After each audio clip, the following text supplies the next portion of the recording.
The wind on breakwater did not howl. It scraped. It moved across the amber plains in long, dragging motions, carrying dust that shimmered faintly under the fractured sky. The particles were charged. Shane's visor registered their soft static impacts like invisible rain. He had once asked a science officer why the dust glowed like that. The officer had smiled and said something about ionized silicates and atmospheric instability. Shane had nodded thoughtfully at the time, then immediately forgotten everything except the part where breathing it without a helmet would slowly ruin his lungs. He adjusted the seal on his helmet out of habit. Corporal Shane Ellis stood alone among the ruins of Settlement Theta 7, which had ceased being a settlement approximately 12 hours earlier, and had instead become a collection of regrets. His squad was gone. Not dead, probably, hopefully. The last orbital strike had scrambled communications, scattered their formation, and transformed their clean tactical advance into something much less professional and much more chaotic. His wrist unit still blinked with intermittent signals, like it wasn't entirely sure if it wanted to be useful today. "Excellent," Shane muttered. "Abandoned me emotionally and technologically. Very professional." The wrist unit did not apologize. He stepped carefully over a collapsed structure. The alien architecture here had always unsettled him. It was smooth, grown rather than built, curved surfaces rising like frozen waves. Even broken, it didn't look dead. It looked interrupted. He scanned the horizon. No movement, no heat signatures except his own. That should have made him feel safer. It didn't. Breakwater had a way of hiding things. It had forests that weren't forests, shadows that weren't shadows, and at least one rock formation that had once tried to eat a reconnaissance drone. He still respected that rock. Shane moved forward slowly, rifle lowered but ready. His armor hummed quietly, recycling heat, monitoring hydration, reminding him in a polite digital tone that he was 37% dehydrated. "Thank you," he whispered. "That's very comforting." The armor remained professionally concerned. He passed what had once been a communal structure. The outer wall was split open, exposing smooth interior chambers. Objects lay scattered inside. Small tools, fragments of fabric, unfamiliar devices now silent. Signs of lives paused mid-motion. He didn't like looking too closely, because every object told the same story. Someone had been here. Someone had expected to come back. His boot disturbed a thin layer of glowing dust.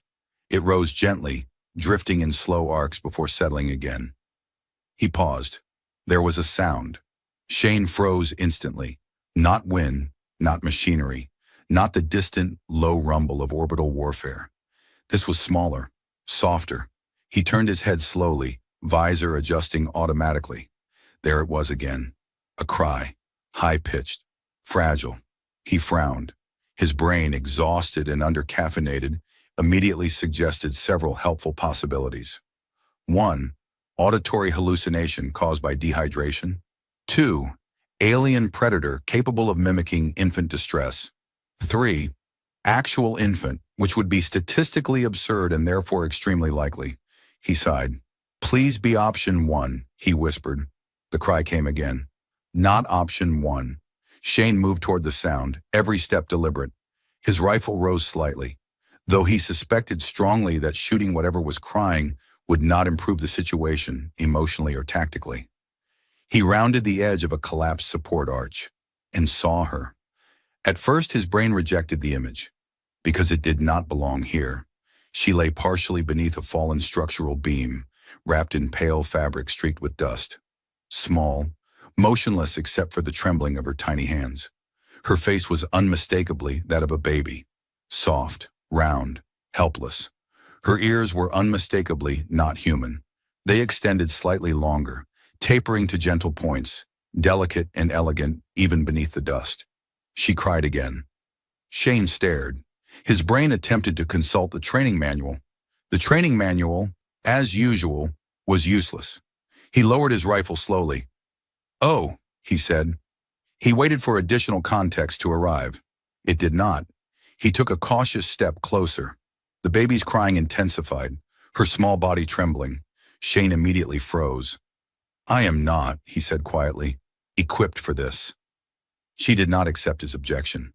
Her cries filled the silent ruins, small but overwhelming. He glanced around instinctively. No movement, no adults, no survivors, just him and her. He crouched slowly, his armor whirring softly in protest. "Okay," he said carefully. "We're going to remain calm." She did not remain calm. He stared at her for a moment longer. She stared back. Her eyes were wide, luminous, reflecting the fractured sky above. She reached out. Her tiny hand closed around one of his armored fingers. Shane stopped breathing. It was not a strong grip. It did not need to be. It was warm, alive, trusting. He exhaled slowly. "Well," he whispered, "that's extremely manipulative." She blinked. He carefully lifted the beam enough to free her fully, moving with exaggerated gentleness despite the weight of his armor. His servos compensated automatically, ensuring he applied exactly the right amount of force. He lifted her. She weighed almost nothing, which somehow made her feel heavier. She stopped crying almost immediately. Shane looked down at her. She looked up at him. They regarded each other in silence. "I regret to inform you," he said softly, "that I am not qualified for whatever is happening." She made a small sound, not crying, just sound. He adjusted his grip awkwardly. "I can return you," he offered, "if you would like, to someone." He looked around again. The empty ruins did not volunteer. He swallowed. His wrist unit blinked again. "Evacuation zone, 72 kilometers. Estimated travel time on foot, 3 days." He looked down at her. She was still holding his finger. He sighed. "Okay," he said quietly. He secured his rifle, adjusted his cloak, carefully positioned her against his chest. She fit there perfectly, which he found deeply suspicious. "This," he told her, "is a terrible plan." She did not argue. He stood. The wind scraped across the broken settlement. Shane Ellis began to walk, not as a soldier following orders, but as something else, something far more dangerous, someone who had chosen to care. Night on Breakwater did not fall. It arrived. One moment the fractured sky glowed in pale amber tones, and the next it darkened in a smooth, unnatural gradient, as if someone somewhere had quietly dimmed a switch. The charged dust that had shimmered all day now reflected distant orbital fire in faint, cold flashes. Shane Ellis did not trust how quickly the warmth vanished. His armor compensated immediately, tightening its thermal mesh. A soft vibration moved across his torso as the internal regulators fought against the planet's sudden hostility. Normally, the system maintained a careful balance, protecting the soldier while conserving battery life. Tonight, it hesitated. A small warning icon appeared at the edge of his visor. "Thermal reserve mode recommended." Shane stared at it. "Absolutely not," he whispered. He adjusted the infant slightly against his chest. She was wrapped inside his outer cloak now, secured with a magnetic clasp he had originally used to stabilize equipment. The cloak's interior lining, designed to reflect heat back toward the wearer, now belonged entirely to her. His armor could complain. She could not. He continued walking until the ground shifted from open plain to fractured stone ridges. The formations rose like the bones of something enormous buried beneath the surface. They provided cover, which meant fewer direct wind currents and a lower chance of being spotted by anything unfriendly, which, statistically speaking, meant he was now in the exact place something unfriendly would live. He stopped beside a large curved slab and crouched carefully. The baby shifted slightly. For a moment, Shane froze. She made a small sound. He froze harder. Then she settled again. He exhaled slowly. "You and I," he whispered, "are having a very fragile relationship." His wrist unit blinked weakly. He tapped it. It responded by blinking more weakly. He tapped it again. "Don't die," he told it. It did not promise anything. He leaned back against the stone, careful to shield her from the wind. For a few minutes there was silence. Not peaceful silence. Breakwater never offered that. This silence was alive, full of distant motion and distant violence. Then she began to cry. It started small, a soft, uncertain sound. Shane stiffened immediately. "No," he whispered. She cried louder. He looked around quickly, his visor scanning automatically. No heat signatures, no movement, just her. and her voice carried farther than he liked. "Okay," he said quietly. "Okay. We're going to resolve this." She did not cooperate. Her cries grew sharper, desperate. Shane panicked internally. He ran through his available options. Option 1, panic externally. Option 2, panic quietly. Option 3, solve the problem like a functional adult. He selected option 3, mostly. He checked his supply pouch. 1 ration bar, 1 emergency flare, 1 water canteen. He hesitated. The canteen icon showed 22% remaining. His throat tightened just looking at it. He opened it anyway. Carefully, he tilted it, allowing a small drop of water to collect on the rim. He brought it gently to her lips. She paused, then drank. Only a little, but enough. Her crying stopped. Shane stared at her. She stared back. They considered each other. "Well," he whispered, "that was surprisingly reasonable." She blinked slowly. He took the canteen away and sealed it again. 21%. He ignored the number. She shifted again, her small fingers curling slightly against the fabric of his armor. He realized she was cold. Not dangerously cold, but cold enough. He adjusted the cloak tighter around her, tucking its edges carefully. His armor's thermal sensors immediately reacted. External heat redistribution detected. He ignored that too. The cold began to settle into his bones. He did not react. After a moment, she made another sound. Not crying, something else. He frowned. It took him several seconds to recognize it. She was listening. To him. He looked down. She watched his face with intense focus. He hesitated. "This," he whispered, "is where my qualifications end." She did not lower her expectations. He thought for a moment. Then reluctantly he spoke. "My name," he said quietly, "is Shane." She blinked. "That's not useful information," he added, "but it's all I have." She made a soft, curious noise. He exhaled slowly. There was only one other thing he could think of, something he hadn't done in years. He began to sing. His voice was rough from dehydration, unpolished from disuse. It was an old earth lullaby, simple, soft, unimportant. He barely remembered the words, but he remembered the feeling. The baby grew still. Her breathing slowed. Her fingers loosened. She slept. Shane stared down at her in disbelief. "Well," he whispered, "that worked." He leaned his head back against the stone, staring up at the alien stars. For the first time since finding her, his mind stopped racing. For the first time in months, he wasn't thinking about tactics, or survival, or war. He was thinking about something smaller, something quieter, something far more terrifying. Responsibility. He adjusted his position carefully, making sure she remained warm. His armor dimmed its internal displays automatically, conserving power. He did not move. Hours passed. The cold deepened. His muscles stiffened. He did not complain. At some point, he realized he was no longer thinking like a soldier assigned to survive. He was thinking like something else. Something far less efficient. Someone who had decided without permission that her survival mattered more than his own. He looked down at her again. She slept peacefully, unaware of the war, unaware of the risk, unaware of him. He smiled faintly. "You," he whispered, "are causing significant operational complications." She did not apologize. The wind scraped across the stone. The stars burned above. And for the first time since arriving on Breakwater, Corporal Shane Ellis did not feel alone. He felt necessary, which was far more dangerous. By the second morning, Shane Ellis had reached a new and deeply personal understanding of exhaustion. It wasn't the dramatic kind, not the heroic, cinematic exhaustion where soldiers collapse gloriously after saving entire civilizations. No, this was quieter, more stubborn. It lived in his joints, in the slow drag of his boots across charged dust, in the faint delay between what his brain ordered and what his body agreed to do. His armor noticed before he did.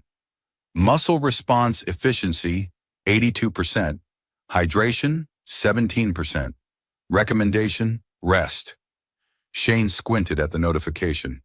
"Recommendation denied," he whispered. The armor accepted his poor decision-making with professional disappointment. The sun, if it could be called that, had risen in Breakwater's usual unsettling fashion. The star itself was distant and pale, its light diffused through layers of atmospheric distortion. It didn't warm so much as it illuminated, like a tired observer reluctantly watching events unfold. The baby stirred against his chest. Shane froze immediately. He had developed this instinct overnight. Any movement from her triggered full operational attention. She shifted, her small fingers curling weakly against his armor. Then she made a sound. Not crying, not distress, just awake. Shane looked down. Her eyes opened slowly, adjusting to the light. They were wide and reflective, capturing the alien sky in their surface. Her long ears twitched slightly, responding to sounds he couldn't hear. She looked at him. He looked back. There was a long, quiet moment of mutual evaluation. "Well," Shane said softly. "Good morning." She did not reply verbally, which he appreciated. He wasn't ready for conversational alien infants. He adjusted the cloak around her. "How did you sleep?" he asked. She blinked. He nodded. "Excellent feedback." He resumed walking. The terrain had shifted overnight, rising into fractured ridges that cut across the plains like scars. His navigation display flickered intermittently, recalculating routes around unstable geological formations. Breakwater didn't believe in easy travel. Every step required attention. Every shadow required suspicion.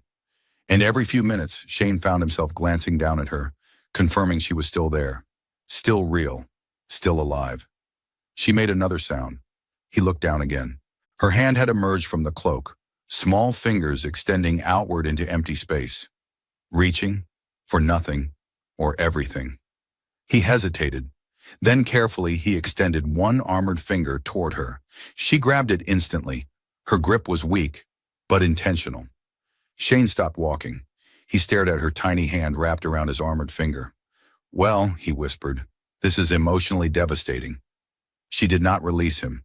He continued walking, carefully now, more carefully than before, because suddenly every step mattered in a way it hadn't yesterday. His hydration warning blinked again. 15%. He ignored it. He checked the horizon. Still no evacuation ships. Still no friendly signals. Still alone. Except he wasn't. He felt her breathing. Slow, steady, trusting. It was deeply inconvenient. He climbed a low ridge, boots slipping slightly on unstable dust.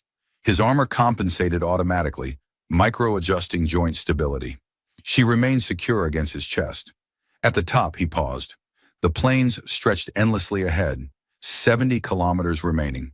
He sighed. "This," he told her quietly, "is what poor life choices look like." She stared up at him, unapologetic. He adjusted his grip.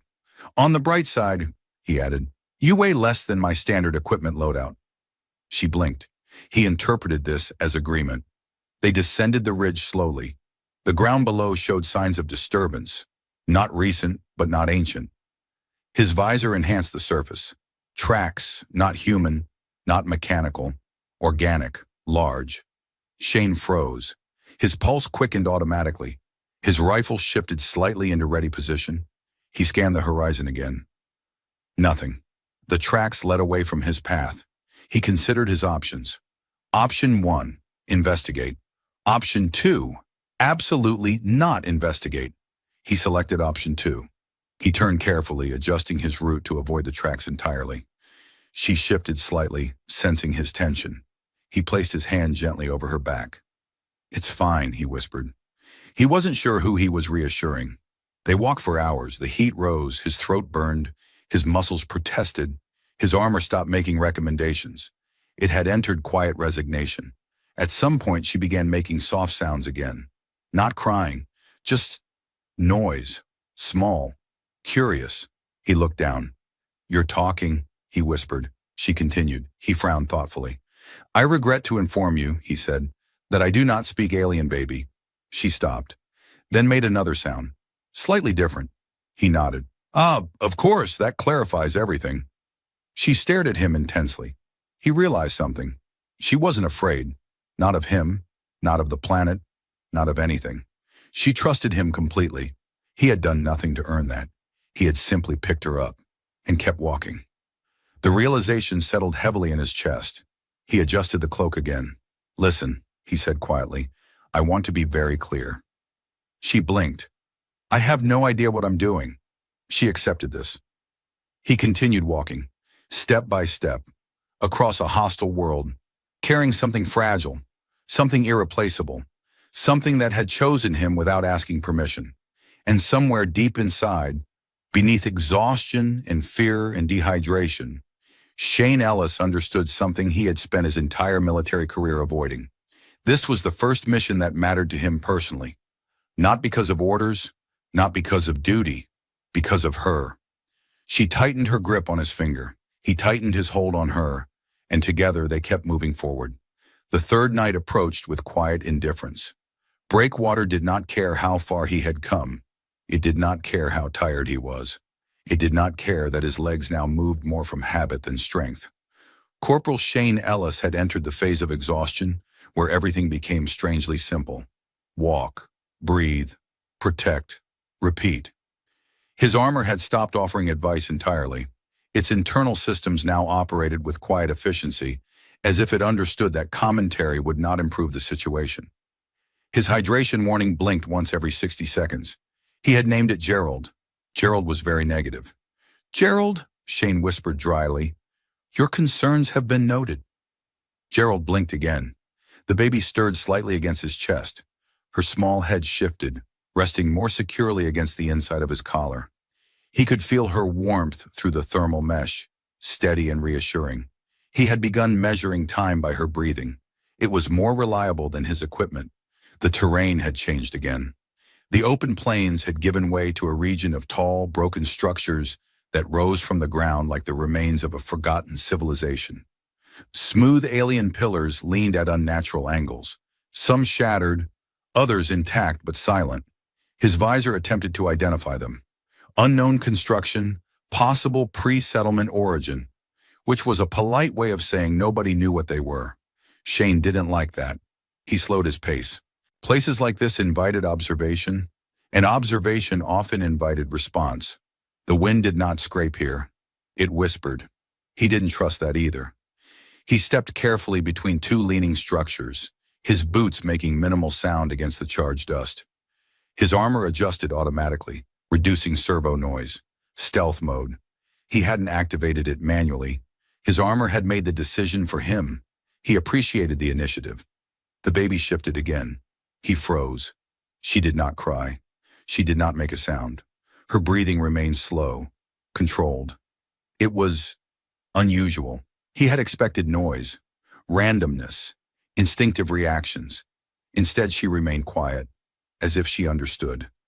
He leaned slightly behind one of the curved structures. His visor flickered, a heat signature, distant, moving. He stopped breathing. The signature was large, quadrupedal. Its body temperature fluctuated in strange, uneven patterns.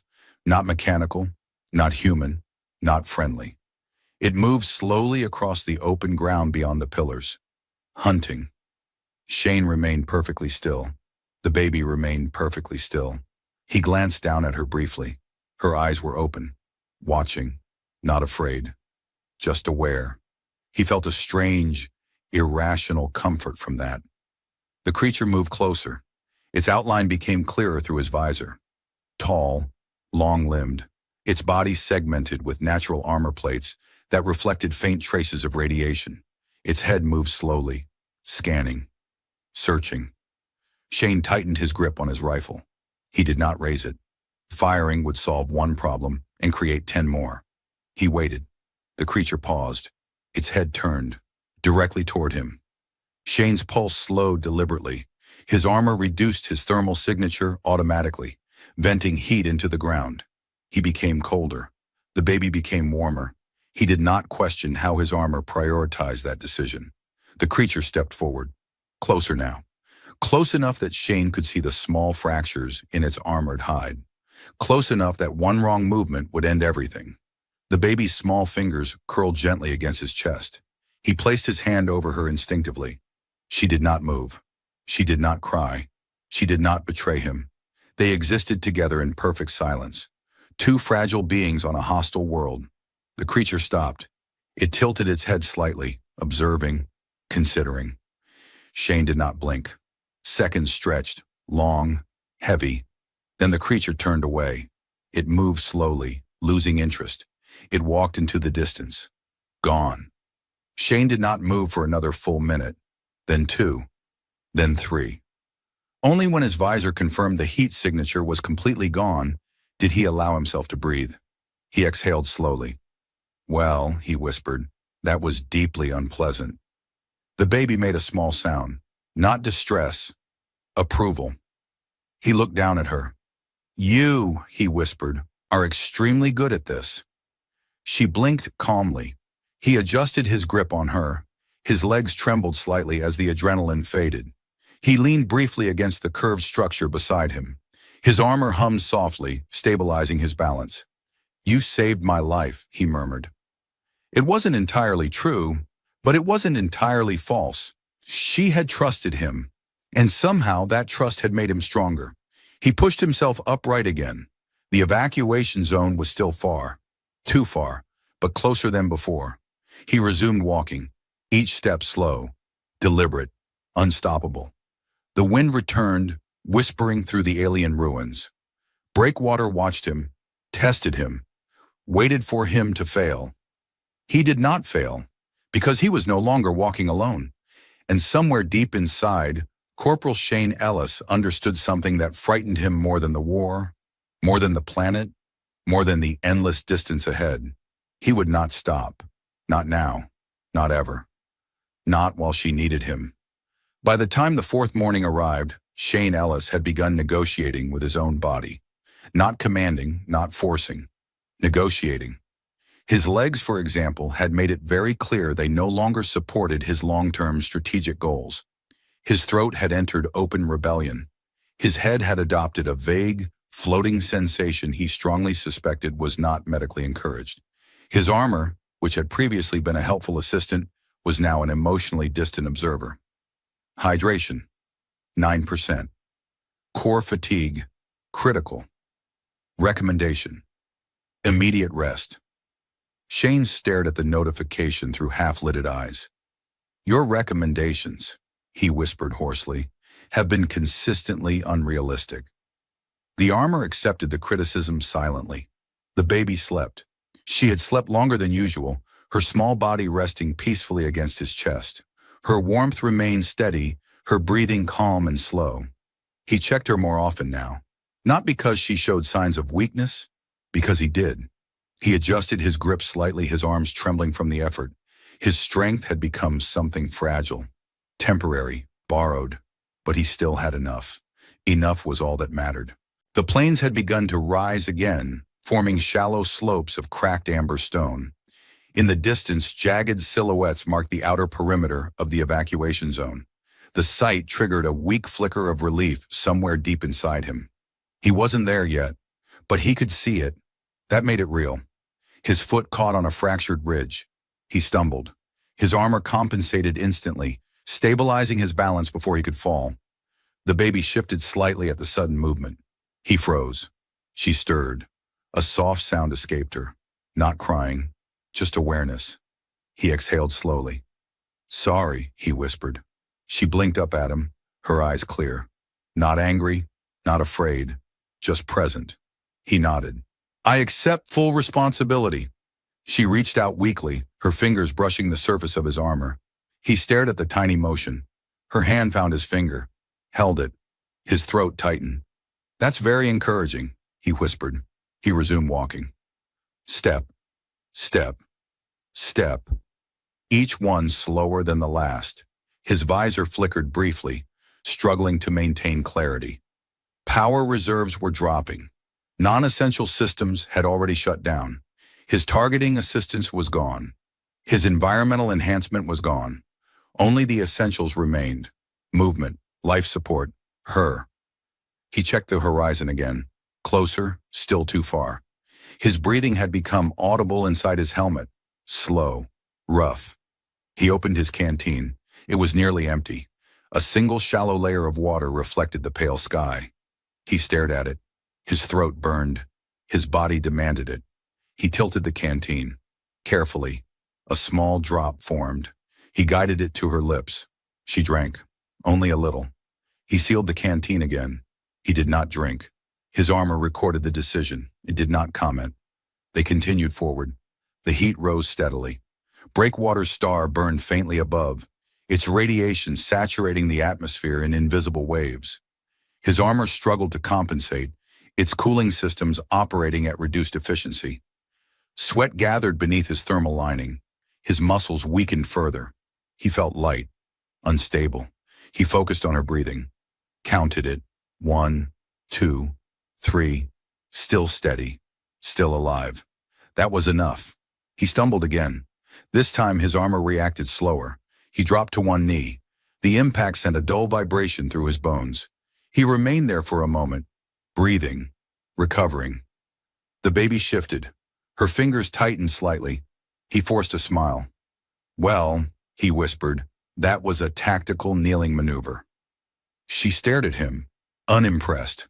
He pushed himself upright again, slowly, painfully, but upright. He adjusted her position, ensured she was secure, ensured she was safe. The evacuation zone perimeter towers were clearer now.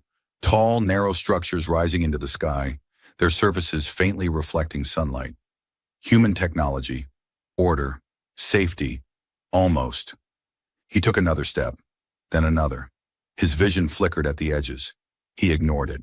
His armor displayed a warning he did not read. He didn't need to. He knew. He was reaching the end of what his body could give, but not the end of what he would give. The baby made a soft sound. He looked down. Her eyes met his, calm, certain, trusting. He nodded weakly. "I know," he whispered. He didn't know what he meant, but she seemed to understand. He walked, step by step, across a dying world, carrying something fragile, something important, something worth everything. And somewhere deep inside, beneath exhaustion and pain and the slow collapse of his physical strength, Shane Ellis understood a simple truth. He would reach that evacuation zone, not because he was strong, but because she was counting on him to be. The evacuation zone did not look like salvation. It looked like machinery. Tall signal pylons stood in a wide circular perimeter, their surfaces lined with blinking emitters that pulsed in careful patterns. The light they produced was not warm. It was functional, precise, uninterested in hope or relief. Shane Ellis appreciated that. Hope was unreliable. Machinery, at least, followed instructions. He stood at the edge of a shallow rise, staring down at the distant perimeter. His visor struggled to focus, flickering faintly as power reserves dropped to their final margins. "Power level, 6%. He nodded weakly. "Same," he whispered. The baby slept against his chest, her small face relaxed, her breathing steady. She had grown quieter over the past day, conserving her strength without understanding what strength was. Or maybe she understood perfectly. He adjusted his arms around her carefully. They felt heavier now, not because she weighed more, because he weighed less. His muscles trembled constantly, not violently, just enough to remind him that nothing in his body was operating at full capacity. He took a step forward. The ground sloped downward gently toward the perimeter. Charged dust slid beneath his boots, glowing faintly with each movement. Another step. His armor hummed faintly, stabilizing his joints. Another step. His breathing rasped inside the helmet. Another. His wrist unit blinked. Evacuation signal detected. He laughed weakly. "That's excellent timing," he murmured. The signal tower responded with another pulse of light, as if acknowledging his sarcasm. He walked, each step slower than the last. His vision narrowed slightly. The perimeter grew closer. Real. Achievable. The baby shifted. Her small fingers moved weakly against his armor. He looked down. Her eyes opened. She looked at him, calm, certain. He smiled faintly. "We're almost there," he whispered. His voice sounded unfamiliar. She blinked slowly. He took another step. The world tilted briefly. His armor compensated, correcting his balance. He remained upright. Barely. Movement flickered at the edge of his visor. His heart reacted instantly. Threat recognition remained deeply ingrained. He forced his eyes to focus. Shapes appeared in the distance. Multiple heat signatures, moving fast. Too fast. His hand instinctively moved toward his rifle. His muscles responded slower than his instincts. He froze. The figures approached rapidly, crossing the perimeter boundary with effortless speed. Not human. Their armor reflected light differently, sleeker, organic curves integrated with advanced technology. Alien. He stopped walking. He had no strength left to run, no strength left to fight. He simply stood. The baby remained silent. The figures closed the distance. 5 of them. Armed. Precise. Their weapons remained lowered. Not aggressive. Not passive. Professional. They stopped several meters away. Their helmets concealed their faces, but their posture conveyed unmistakable awareness. One stepped forward. Slowly. Carefully. Shane tightened his grip on the baby. Protective instinct overrode logic. His armor registered the motion. Strength reserve. Minimal. He ignored it.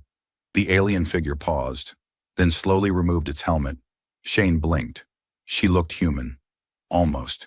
Her skin was pale, smooth, flawless beneath the alien light. Her eyes were sharp, intelligent. Her ears extended slightly longer than human anatomy allowed. Elegant, unmistakable. She looked at him, not at his armor, not at his weapon, at him. Then her gaze shifted downward, to the baby. Her expression changed, not dramatically, not visibly to an untrained eye, but Shane saw it. Recognition, shock, something deeper. She stepped closer, slowly. Shane remained still. He had nothing left to give except this final moment. She stopped in front of him. Her eyes met his. He tried to speak. His throat failed him. So he simply nodded. A small motion. Permission. Understanding. Her arms extended carefully. Not demanding. Not commanding. Requesting. He hesitated. Not because he didn't trust her, because letting go felt impossible. The baby shifted. Her fingers loosened slightly. Shane exhaled weakly. "Well," he whispered hoarsely, "you've clearly chosen better company." His arms moved, slowly, carefully. He placed the baby into her waiting arms. She accepted the child with absolute precision, absolute care, absolute certainty. The baby made a soft sound, not distress, recognition. The alien woman held her close. Her composure remained intact. But Shane saw everything. Relief, fierce, protective, ancient. She looked back at him. Their eyes met. No words passed between them. None were necessary. He swayed slightly. His armor struggled to compensate. "Power level, 3%. Critical failure, imminent." He smiled faintly. "Good timing," he whispered. The alien soldiers moved instantly, supporting him before he could fall. He didn't resist. He didn't need to. His mission was complete. The baby was safe. That was enough. His vision dimmed. The last thing he saw was the alien woman holding the child close, her eyes never leaving him, watching, understanding, remembering. Then everything went dark. Consciousness returned slowly, like a reluctant guest. Shane Ellis did not open his eyes immediately. He noticed other things first. Warmth. Steady warmth. Not the artificial kind generated by armor regulators, but something softer, surrounding him, supporting him. He noticed the absence of pain. That alone was suspicious. He noticed the absence of gravity's full weight pressing into his joints. That was even more suspicious. Then he noticed the absence of Gerald. He opened his eyes. The ceiling above him curved in smooth, seamless arcs, its surface faintly luminous. Soft lines of light moved across it in slow, rhythmic pulses, like breathing. The air felt clean, filtered, alive with quiet technology. He was not on breakwater. He was lying on a narrow platform, its surface contoured perfectly to support his body. Thin strands of translucent material extended from the platform to various points along his arms and chest, pulsing gently. He stared at them. "Well," he croaked weakly, "this is new." His voice sounded terrible, dry, cracked, undignified. He approved of none of it. A soft chime answered him. He turned his head slowly. The room extended outward in elegant curves, its architecture unmistakably alien. Not sharp, not mechanical. Everything flowed, as if grown rather than constructed. And she stood there, the alien woman. She no longer wore her helmet. Her armor remained sleek and pale, reflecting the ambient light and faint gradients. Her long ears angled slightly backward, their shape both delicate and unmistakably strong. In her arms, the baby rested, alive, safe, watching him. Shane exhaled. Good, he whispered. His entire body relaxed in a way he hadn't allowed for days. The alien woman stepped closer. Her movements were precise, controlled, every motion deliberate. She stopped beside him. For a moment, neither of them spoke. They simply observed each other. Her eyes studied his face, searching for something. He had no idea what she was looking for. He hoped it wasn't competence, because he had very little of that left. The baby shifted slightly, her small hand reaching outward. Toward him. He blinked. Oh, he murmured. You remember me. She made a soft sound. He smiled weakly. That's, statistically unlikely. The alien woman's lips curved faintly, not a full smile, but something close. She spoke. Her voice was calm, clear. Her words flowed through a translation field embedded somewhere in the room, carrying both her meaning and the subtle emotional tones beneath it. You carried her. It was not a question. Shane considered the statement. I did, he said. She studied him carefully. For 3 rotations. He nodded. I had excellent motivation. Her gaze sharpened slightly. You did not know who she was. He shook his head. No, he said simply. Her eyes held his. Why? He frowned faintly. It was a reasonable question. He considered several possible answers. Duty, instinct, training. None of them were entirely true. He looked at the baby. She looked back at him. He shrugged weakly. She needed someone, he said. The alien woman was silent for a long moment. The room itself seemed to pause with her. Then she spoke again. She is my daughter. He blinked. He had suspected something important. He had not suspected that. Well, he said faintly, that explains the dramatic rescue. Her expression did not change, but her eyes softened. I am Nerida, she said. He processed that slowly. Even through exhaustion, recognition stirred. The name carried weight, authority, power, queen. He swallowed weakly. Oh, he said. There were probably more appropriate responses. He did not have access to them. She watched him carefully. You protected her, Nerida said. He nodded faintly. Yes. She hesitated. Something ancient and unfamiliar passed across her face. Why? She asked quietly. Did you not abandon her to preserve yourself? He looked at her. Really looked at her. At the strength she carried. At the fear she had hidden. At the love she had revealed. He smiled faintly. I tried, he admitted. She blinked. He continued. For about 3 seconds. The baby made a small sound. He glanced at her. She objected, he added. For the first time, Nerida smiled. It was subtle, brief, but real. He exhaled slowly. Something inside him settled. The war was still out there. Breakwater still existed. Conflict still waited. But something had changed. Not the war. Him. He had walked across a dying world carrying something fragile and discovered something stronger than survival. He had discovered purpose. Not assigned. Chosen. He looked at Nerida. She met his gaze. No longer as strangers, but as something else. Something defined not by species, but by shared understanding. Shared responsibility. Shared trust. The baby reached toward him again. He extended his finger weakly. She grabbed it. Her grip was stronger now. Certain. Alive. He smiled. Well, he whispered, I suppose this makes us officially acquainted. Nerida watched the moment carefully.